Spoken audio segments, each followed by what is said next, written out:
welcome to yet another episode of Sessions with Coach April. This is episode 4, and today's topic, it can literally make or break a business. So we're talking about financial literacy. So I always say it's not how much you make, it's how you keep, how you use it, and how you grow it. So today we're going to dive into that topic with the amazing Dr. Lexi Johnson. So welcome, Dr. Lexi. How are you doing today? I am doing well. Thank you so much for having me, Coach April. I'm excited. Absolutely. So just give us a little brief background about who you are, what you do, just so the viewers kind of get to know you a little bit. Yeah, absolutely. So I'm Dr. Lexi Johnson. I am a financial coach and strategist, international speaker, and best-selling author.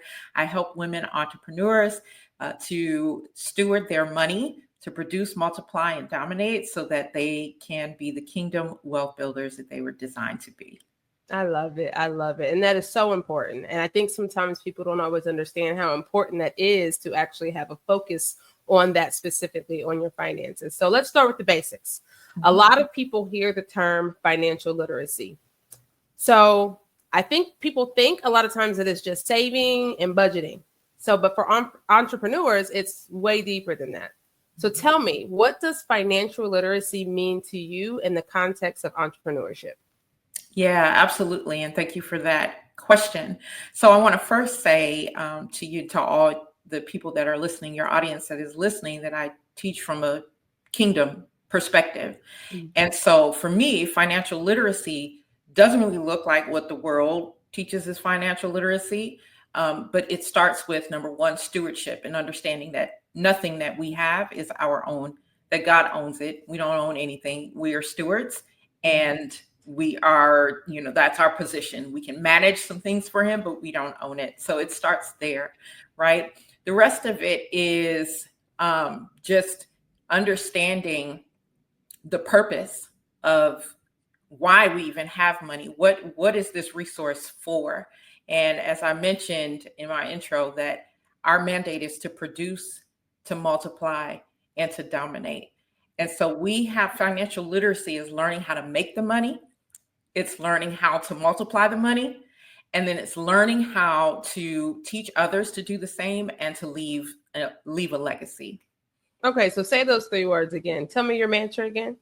Produce, multiply, dominate. And so that's Genesis 1:28.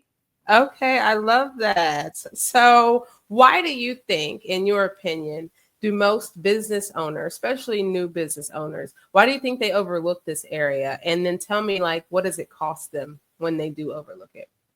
Yeah, absolutely. I think people overlook it because they're just afraid of it. They're afraid of what they, don't know. They don't know what they don't know. There's something, I don't know about you, but I know when I started out in business, I guess I just thought that, it would automatically come to me on what to do with the money and how to do it, right? Mm-hmm. So I never really thought about having any money conversations or sitting down with a team of people to understand it. And then, of course, there is the fear. But what happens is that it can cost us, and it can cost us a lot. It can cost us in time. It can cost us in, trying this product, doing that product, doing this thing, that thing, and we're wasting a lot of money. Mm-hmm. It can cost us in the mistakes that we make financially. Mm-hmm. It has a lot of costs, tangible and intangible. Right. So I'll just say, just in my own personal experience, when I first made my first 6 figures was back in 2017. And I didn't realize how much I was making. I was just making the money and kind of going with it. It wasn't until the end of the year, tax year, that I realized how much I made. And when it came tax time, I tell you what, I wish I knew what I thought I knew. Yep. Because I owe a lot of money. Yes. Yes, absolutely. And I think that's a mistake that a lot of us make. Yeah, absolutely. So it is important. I hate to go there, but that more money, more problems. It is important to make sure that you are keeping track and being a good steward. And then making sure that you're actually monitoring what you're making, what's going out, what's coming in, and not just letting money just kind of flow in, because Absolutely. what comes in is going to go out one way or the other if you don't manage it. So I know a lot of new business owners, they swipe the same card for their groceries as they do for their Google ads. So let's talk about that blurred line. So what are some of the dangers in mixing personal and business finances? So one of the most prevalent dangers is that if you're in business long enough, inevitably somebody is going to try to sue you. And if that is the case, and you are commingling funds, that's the actual term for it. If you're commingling funds, then not only can your business be sued, but also your personal belongings can be sued. So whatever you have your personal name on, whether it's your house, your car, whatever the case may be, all of those things now become entangled and are up for grabs when people, come for you. And so I think that's the biggest thing, that you want to make sure that those funds are separate. Second is that you really sabotage yourself, because there is money that you should be reinvesting into the business. Right. And how do you track, what is going on in your business? How do you assess the financial data, and how are you able to make good decisions about what you do next? Can I hire? Whatever the decisions are that you have to make financially, if you're mixing funds, you're not going to be able to do that. Right, absolutely. And I want to just clarify to people, it's not even just spending your business, putting your business with your personal funds. It's also putting your personal funds with your business funds. So if you have those two accounts, your business account and your personal account, and you're still swiping your business card to go buy personal things, it affects you either way. So yeah, you need to pay yourself out. You need to treat yourself. You need to say, hey, okay, there is Lexi, the owner, or in my case, I say the steward of the business, and then Lexi, the employee. Yes. And the steward always is writing a check, right? If you were working a 9 to 5, you get a paycheck. Right. And so you need to do the same thing in your business. Yeah. Well, and I did not, I heard that a lot for a long time. And although I knew I needed to, I didn't up until I moved over to an S Corp, and I didn't have a choice. So yes, so it's very important. So how do you recommend people to start separating the two? Like for anyone who is not doing it yet and they're just getting started, or maybe they have the separate bank accounts, but they just have not trained themselves to start doing it that way. How would you give me some tips, or give the viewers some tips on that? Yeah, absolutely. So the first thing is, I'm like, just stop. Okay, stop. Just stop. Just stop. All right. But second, I teach my clients about allocating, whether it's in their personal business or in their financials, in their business finances.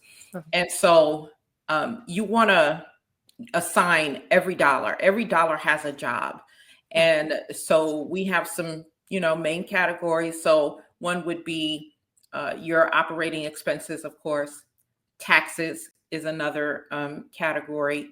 Your payroll, so you're paying yourself, if it could be just you, or you can have others that you're paying, and a couple other categories, but these are the main categories. And so I help my clients to set those things up, and then we determine what are the allocations. So what percentage, every time I have money come in, what percentage of that is going to these different sub accounts? Right. Get a bank where you can do sub accounts. So you can track these things. But you just determine that, right? It's 15% for taxes, 50% for payroll, whatever your allocations are based on what you're doing. And what that allows for is for you, number one, to easily track everything. Number two, you know exactly what you have, when you have it, where you have it, so you're not going broke. And then again, you're looking at those different pots. And so we're not even mixing those pots, even within the business. Right. You're not mixing those pots. When you're out in one area, you're out. You wait till the next influx. So that's one of the things that I teach my clients to do. Love that. Love that. So you don't have to be an accountant, but you do need to know your numbers. Numbers you do need to know. So otherwise you're flying blind, right? Yes. So can you tell me the key financial documents that every entrepreneur should understand? Yeah, absolutely. So I am not an accountant or anything by that means. You'll also know that in finances, that's why you have a team of people, because they specialize in different things. Yes. But what I do know is that, yeah, I need to have my balance sheet. I need to know my profit and loss. There are certain spreadsheets even that I need to make sure. And when I say spreadsheets, some of you that are as old as I am, you might be thinking paper things, but there's so many apps to do these things now.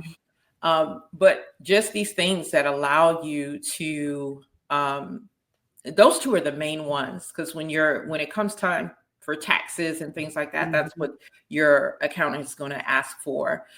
Investors, if you're a person that's seeking investors, those are the two main things that they are looking for, because they want to look at, or your statement of cash flows as well, because they want to, see not just how the money is coming in, but actually what you're doing with it, how it's flowing.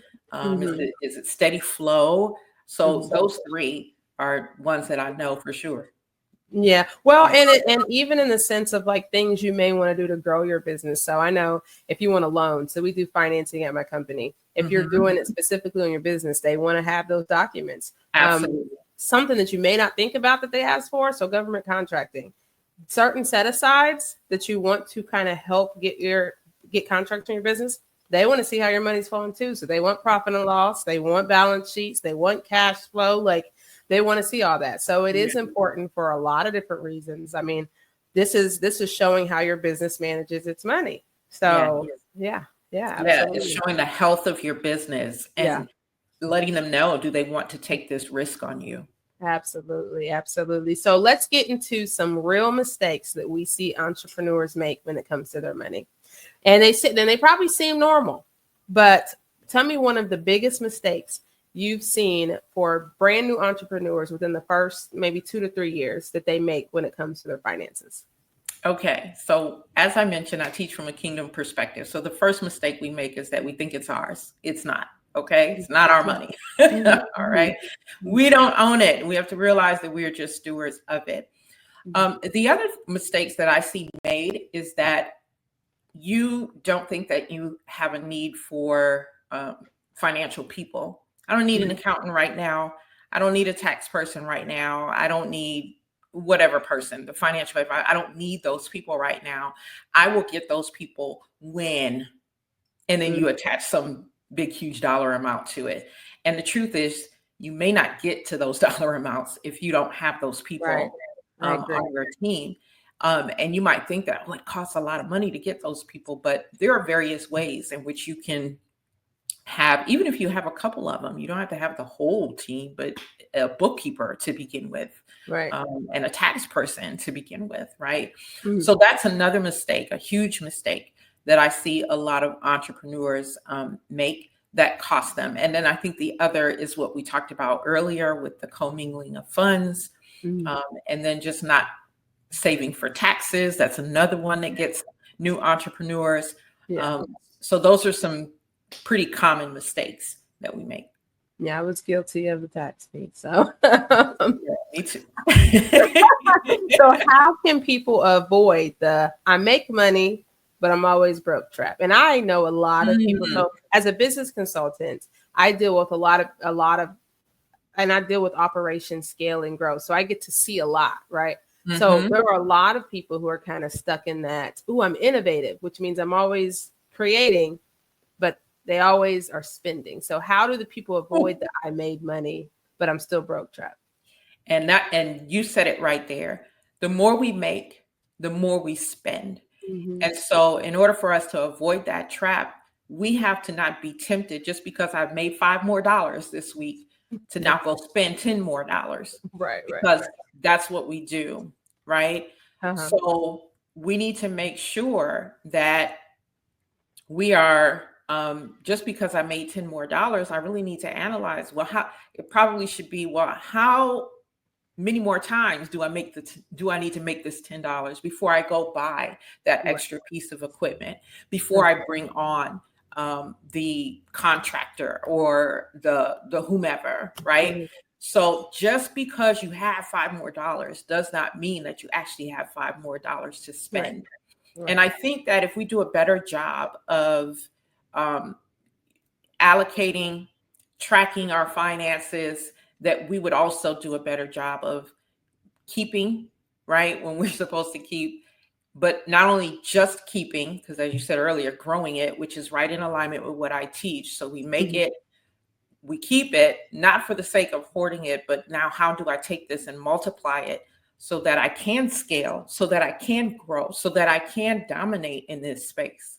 Right. I definitely think that a lot of the spending also is tied to a relationship with money. What type of relationship do you have with your money? What are you used to? You know, have the people who are, hey, I'm used to not having it, so now that I have it, I'm gonna spend it. Or you have the frugal, hey, like I'm just, you know. So I feel like a lot of the things that we experienced, whether it was growing up with no money or growing up with too much money, or, you know, whatever that looks like, it kind of helps us build habits that we need to kind of learn how to maneuver around. So this is the unsexy stuff about what creates wealth, financial habits. How often should a business owner be checking their finances and why? So I believe that at minimum, you should be looking at your statements quarterly. Now, I often tell some of my clients even monthly, especially as they're getting started, and then move to quarterly. You just want to know what's going on in your business financially, because it is going to help inform the decisions that you're making, decisions about pricing, decisions about hiring, decisions about, you know, getting more equipment, decisions about, it's just going to help you in every area that you have to make decisions in. And so therefore, the other thing that I often say is what you focus on grows. So if you're not looking at your stuff, guess what? It's probably not growing. Yeah, very true. And you know what? Another thing, so I have a banking background. I was in banking for 15 years. So I see people, it's like, it's easier to keep track of your money when you have a lower amount, because you always need to make sure, okay, I have enough to pay this bill. I have enough to pay this bill. When you get to the point that you're on autopilot and money's just sitting there, it's so easy to not pay attention. So while you're not paying attention, you got fraudsters taking money. You done signed up for 1 million subscriptions and you forgot which ones you signed up for. So they're nickel and diming you to death. It's just things that are important to make sure that you're seeing where your money is going. So absolutely. And you know what, in my experience, yes, that happens with people who are making a lot of money, but I'm gonna tell you, there are people who are not making, and they need to be counting every penny, and they're not paying attention either. Because I can ask people, okay, well, how much are you bringing in each month? And then I get the deer in the headlights look, like they have no idea how much is coming in and how much is going out. So on both ends. Yeah, it's definitely important. So we talked about this a little bit before. You can't scale by yourself forever. So at some point, you need a financial team of some sort. You said you can start small, but you got to have people around. So when does somebody know that they're ready to hire a bookkeeper or an accountant? Well, as I said, you know, from the beginning, okay, especially if you don't know much about money at all, I think from the beginning, you should have a bookkeeper on board. And like I said, there are different ways, right? You don't have to, you know, go get a bookkeeper that you're retaining for, you know, and that's going to cost you a whole lot of money. But there are many different ways in which you can, you know, get a bookkeeper. Maybe you just have the person come and check things out once a quarter, whatever you can manage in that time. So from the beginning, have a bookkeeper. Yeah. So I do know some, like my CPA, I don't have to visit him every month. He says he almost tells me, like, you don't have to come every quarter if you want. He said, just upload the documents, you know, but he keeps my documents uploaded. So if I do need something, he has a clear picture of what's going on in my business. Now I look at my money once a week. So I know that's right. Me too. I got a time on my schedule in the morning every week that I sit down and I have a conversation with my bank accounts. Absolutely. Yeah. So financial literacy, it isn't luxury. for business owners. It's foundation. If you don't respect your money, you'll lose it.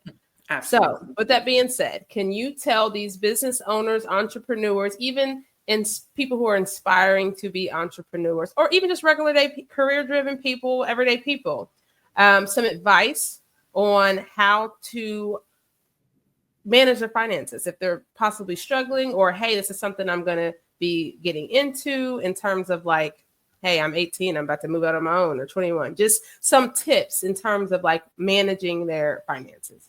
Yeah, absolutely. So number one, be honest with yourself and where you are in terms of money, and the fact that you probably don't know everything, right? Yeah.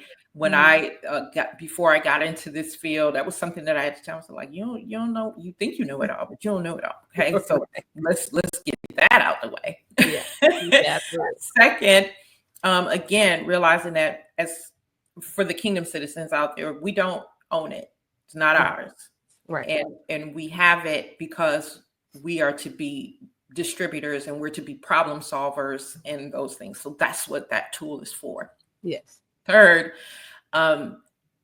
sit down with someone like myself and have them help you determine what your allocations are. Give every dollar a job, so that when money is coming in, you're not last minute making decisions, because that's what gets us in trouble. We just see, oh, the money's here, let me do some stuff. Yeah. But when every dollar is assigned before it comes in, now you're mastering your money. You're like, yeah, I'm telling you where to go. You're not telling me what to do. Right. I'm telling you where to go. So those are some things I think initially that one should get control of.